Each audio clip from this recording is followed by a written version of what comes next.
నమ్ముకున్నోడు నట్టేట ముంచెటోడు ఒక్కడే అయినప్పుడు ప్రాణం ఖరీదులు పైపైకే ఎగబాకుతున్నప్పుడు ఈ పేషెంటోడు మాత్రం ఆ ఉరికొయ్యకే వెళ్లాడతాడు. వైద్యో నారాయణో హరి. మళ్ళీ మళ్ళీ అదే సబ్జెక్ట్. దేవుళ్ళ మనకున్న డాక్టర్లే కొరివి దయ్యాల్లా మారి ఖరీదైన కకృతికి పాల్పడిపోతుంటే అటువంటి డాక్టర్ల బ్యాంక్ బ్యాలెన్సులకే ప్రభుత్వాలు భరోసాలిస్తుంటే వైద్యం అనే మాటకి మన డిక్షనరీలో అర్థాలు మారిపోతున్నాయి. మరి డాక్టర్లకు పట్టిన ఈ ఆకలి రోగానికి విరుగుడెక్కడా?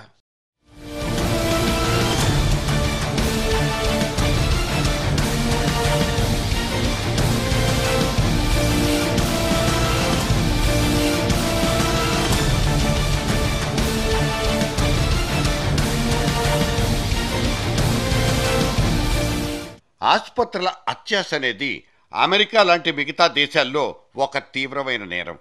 అక్కడ కనికరాలు కారుణ్యాలంటూ ఏమీ ఉండవు. అటువంటి వాళ్లకు సర్కార్లు విధించే పరిహారాలు కూడా అంతే తీవ్రంగా ఉంటాయి. ఈ సంవత్సరం ఫస్ట్ హాఫ్లో చేసిన తప్పుకు చేతులు కట్టుకుని ముద్దాయిలుగా నిలబడ్డ అమెరికన్ ఆసుపత్రులు లక్షలాది డాలర్ల మేర అవి వదుల్చుకున్న చమురు అంటూ ఇవాళొక పత్రిక లెక్కలేసి మరీ తేల్చిపారేసింది.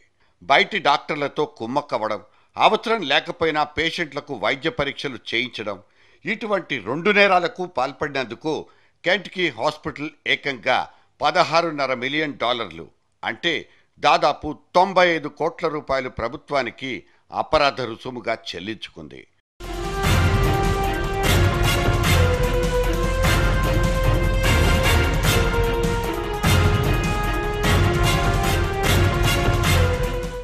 ఈ మార్చిలోనే అటువంటిదే కొవ్వెక్కిన ఖరీదైన కేసు ఇంకోటి. ఫ్లోరిడాలోని ఒక హాస్పిటల్ మేనేజ్మెంట్ తమ డాక్టర్లకు అనూహ్యంగా అసంబద్ధంగా బోనస్ డబ్బులిచ్చి సన్మానించుకున్నట్లు వార్తలొచ్చాయి. తమ దగ్గరకు వచ్చిన పేషెంట్లకు అవసరం లేకపోయినా న్యూక్లియర్ ఇమేజింగ్ టెస్ట్ అనబడే అనాకారి పరీక్షకు రిఫర్ చేసినందుకు ఆ డాక్టర్ల రుణం ఇలా తీర్చుకుంది ఆ యాజమాన్యం.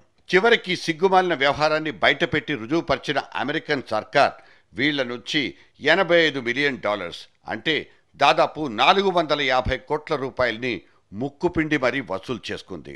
డాక్టర్లకి కిక్ బ్యాక్స్ అనబడే దొంగచాటు నజరానాలు ఇచ్చినందుకు ఓహియోలోని ఒక కార్పొరేట్ హాస్పిటల్ $8.5 మిలియన్ పరిహారంగా సమర్పించుకుంది. కాకపోతే ఈ 71 పడకల ఆసుపత్రి ఈ సంవత్సరం ఇటువంటి డొంక తిరుగుడు ట్రీట్మెంట్తో కట్టబెట్టుకున్న రెవెన్యూ కూడా మామూలుగా ఏమీ లేదు.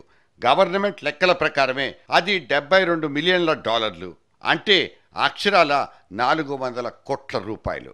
వైద్యం అనేది ఒక లాభసాటి వ్యాపారం అనడానికి ఇంతకంటే ఏముంది రుజువు? బడా బలిసిన ఆసుపత్రుల మీదే కాదు, చిన్న బోర్డులు పెట్టుకొని సాదా సీదా క్లినిక్ల ముసుగులో దాక్కున్న ఇండివిజువల్ డాక్టర్లను కూడా అమెరికన్ ప్రభుత్వం ఉపేక్షించినట్లు లేదు. డయాగ్నోస్టిక్ సెంటర్స్తో ఫిక్స్ అయిపోయి వాళ్ల నుంచి కమిషన్లు కొట్టేసినందుకు న్యూజెర్సీలో ఒక నేరపూరిత వైద్యుడు $52,000 పరిహారంగా చెల్లించుకోవాల్సి వచ్చింది. డాక్టర్లు, డయాగ్నోస్టిక్ సెంటర్లు, ఆసుపత్రులు, హెల్త్ కేర్ సెక్టార్లో ఇదొక మాయదారి సిండికేట్. అమెరికా, ఇండియా, అర్జెంటీనా ఏ దేశమైనా సరే ఇదొక సహజ సిద్ధమైన అంటురోగం. కాకపోతే అక్కడున్న చట్టాలు, అమలు చేయాల్సిన ప్రభుత్వాలు పటిష్టంగా ఉంటే దేన్నైనా సులభంగా అరికొట్టొచ్చు. అమెరికన్ గవర్నమెంటే ఇక్కడ ఒక experimental and living example.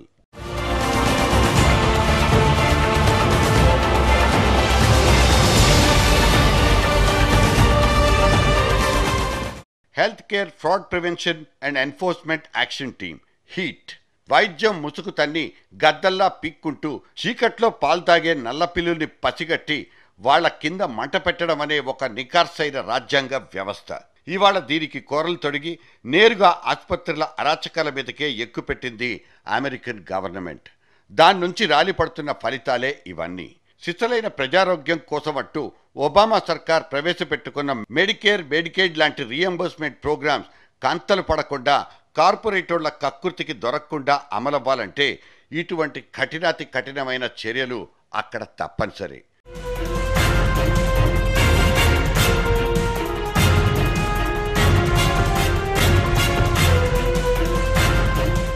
Medical షాపుల నుంచి కమిషన్లు దండుకునే దగాకోరు డాక్టర్లు, డయాగ్నోస్టిక్ సెంటర్లు ఇచ్చే మామూళ్లతో బలిసిపోయిన క్లినిక్లోళ్లు, రిఫరెన్స్లు ఇచ్చే డాక్టర్లకు కానుకలు సమర్పించుకునే కార్పొరేట్ ఆసుపత్రులు, ఇటువంటి హేయమైన హాస్పిటాలిటీ మన దేశంలో గల్లీ గల్లీకి విస్తరించుకుపోయింది. ప్రైవేట్ ప్రాక్టీసుల పేరుతో సాయంత్రం పూటల్లో లక్షలకు లక్షలు కూడబెట్టుకునే సర్కారీ డాక్టర్లు మన మధ్య లెక్కకు మిక్కిలి.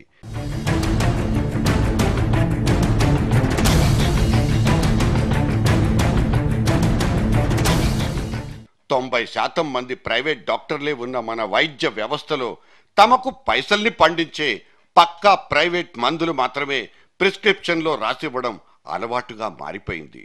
రోగిని పీడిస్తున్న జబ్బు తగ్గుతుందా లేదా అనేది తర్వాత విషయం. వీడు వాడే మందులతో సదరు డాక్టర్ ప్లస్ మెడికల్ షాపోడు మాత్రం భీకరమైన లబ్ధి పొందేస్తారు. విటమిన్స్, స్టెరాయిడ్స్, యాంటాక్సిడెంట్స్ తరహా వాల్యూ యాడెడ్ మెడిసిన్స్ మాత్రమే ప్రిస్క్రిప్షన్లో ఎక్కువగా రాసి పెట్టడం ఇవాళ కొందరు డాక్టర్లు పాటిస్తున్న ఒకానొక లాభసాటి సూత్రం. జబ్బుకు రాసిన మందులకు సంబంధం ఉందా లేదా అన్న పరిజ్ఞానం అస్సలుండదు కనుక ఇక్కడ పేషెంట్ అనేవాడు ఒట్టి బకరాగానే మిగిలిపోతాడు.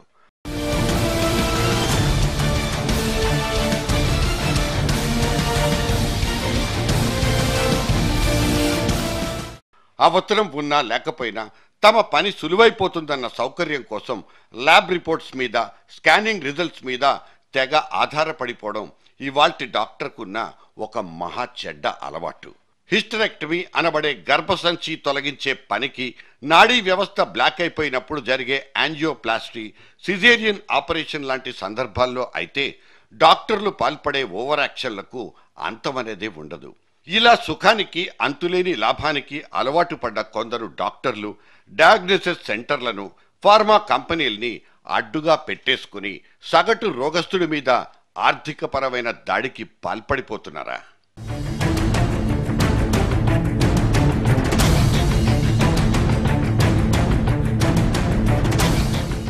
ఇటువంటివన్నీ మన ప్రభుత్వాలు తెలుసుకోలేనంత దైవ రహస్యాలా అంటే అది కాదు. నిన్నటికి నిన్న కొత్తగా కొలువుదీరిన వైద్య ఆరోగ్య శాఖ మంత్రి హర్షవర్ధన్ గారైతే ఒక భీకరమైన భరోసా కూడా ఇచ్చేశారు. మాల్ ప్రాక్టీసెస్ని, మాయదారి డాక్టర్లని ఊరికే వదిలిపెట్టబోం, విషయాన్ని మెడికల్ కౌన్సిల్ ఆఫ్ ఇండియాకి రిఫర్ చేస్తున్నామంటూ ఒక ఫోజు కొట్టేశారు. ఎంసీఐ అనబడే ఈ మెడికల్ కౌన్సిల్ ఆఫ్ ఇండియా చరిత్రే ఒక కళంకిత చరిత్ర. ఈ సంగతి కొత్త మంత్రి గారికి తెలియకపోవచ్చు. అత్యంత పవిత్రమనుకున్న డాక్టరీ చదువు ఇవాళ అంగట్లో సరికై కూర్చుంది. లక్షలు తగలేసి మరీ పట్టా తెచ్చుకున్న కొంతమంది నయా డాక్టర్లు ఇవాళ రేపు పక్కా బిజినెస్ మ్యాన్లుగా మారిపోతుంటే మన చట్టాలు, వాటి చుట్టాలు మాత్రం ఏం పీకుతున్నాయో తెలీదు. చావు బతుకుల మీద ఇంజనీరింగ్ కాలేజీని బతికించడం కోసం ఒక ఫీజు రియంబర్స్మెంట్ పథకం పుట్టినట్లే కార్పొరేట్ ఆసుపత్రుల దప్పిక తీర్చడం కోసం ఇంకో ఆరోగ్యశ్రీ పథకానికి కాళ్ళొచ్చేశాయి. మామూలు జనానికి ఉద్దేశించిన పథకాలంటూ మన ప్రభుత్వాల దగ్గర ప్రత్యేకంగా ఏమీ లేకపోవడం మూలంగానే ఈ దవాఖానాల దౌర్జన్యకాండ. కార్పొరేట్ వైద్యం ప్రభుత్వ చోద్యం.